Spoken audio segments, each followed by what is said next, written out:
After a year on the road, I thought I'd get tired of traveling.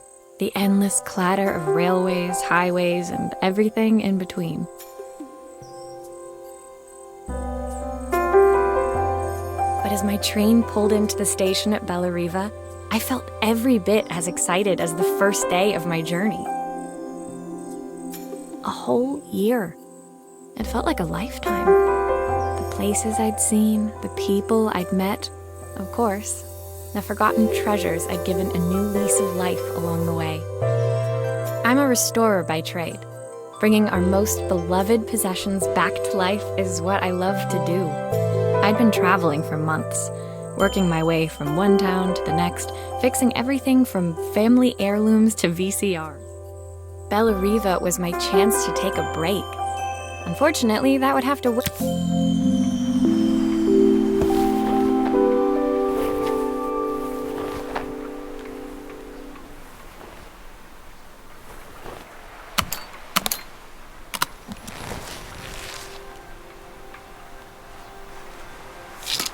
I picked up these sunglasses on my last stop. Hopefully I'm cool enough to pull them off. Looking forward to taking more close-ups of my fingers with this.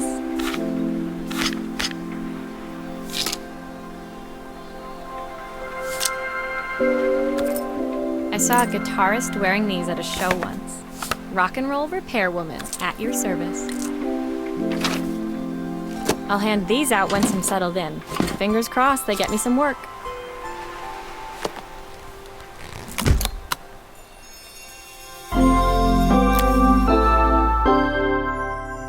Finally, I'd made it.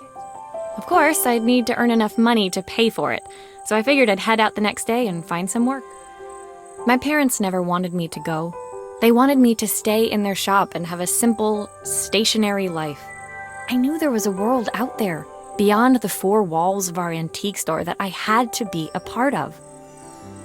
I daydreamed constantly about the weird and wonderful places each of our antiques came from. I loved figuring out their stories, revealing the memories hidden beneath the screws and wires. My story in Bellariva began with a little girl, and a voice she was longing to hear.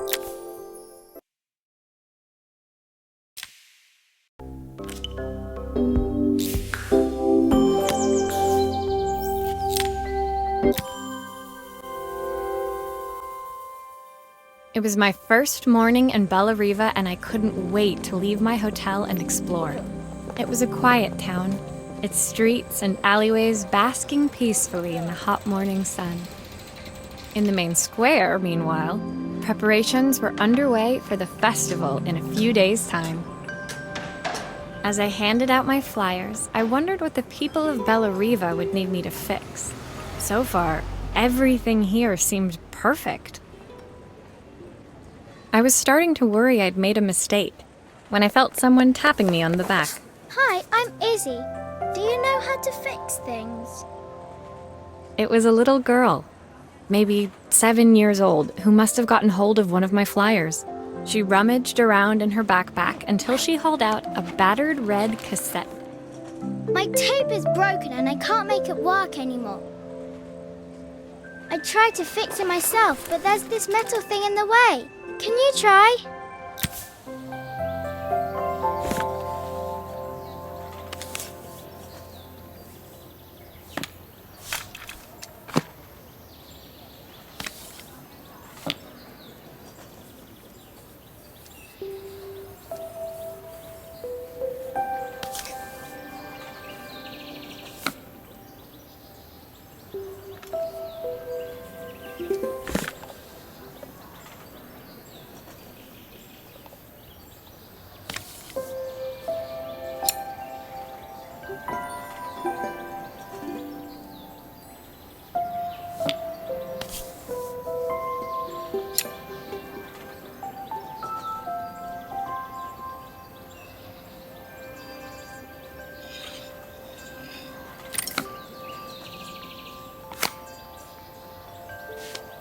Aha! Those batteries look like they need replacing. Luckily, I have some spares.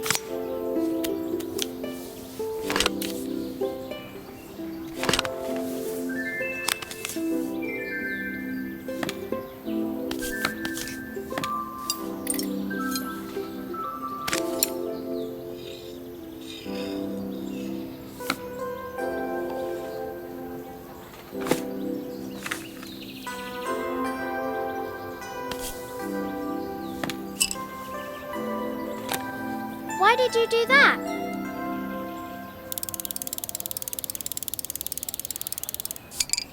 How did you do that? I didn't see.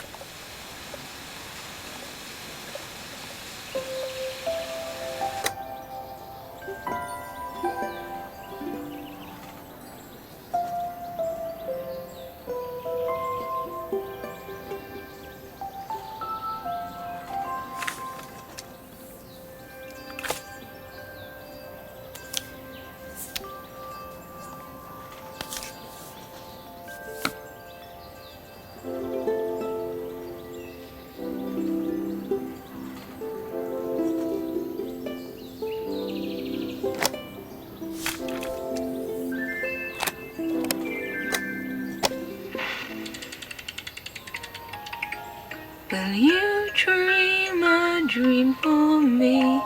If I sit by your side and hold you so tight, know that I will. When it finished, Izzy picked up the tape deck and tucked it carefully into her backpack. Thanks, Maria. You're the best person at fixing things ever. No problem. Who was that singing? They're very good. It's my mum. She's not here anymore. Izzy trailed off. It was the kind of silence a cassette tape would never be enough to fill. When Izzy's friends called for her, she dug deep into her pockets, looking for something to pay me with. Eventually, she produced a grand total of a stick of gum, 3 mismatched buttons, and a yo-yo. I usually preferred a check, but Izzy looked so serious, I wrote out a full receipt.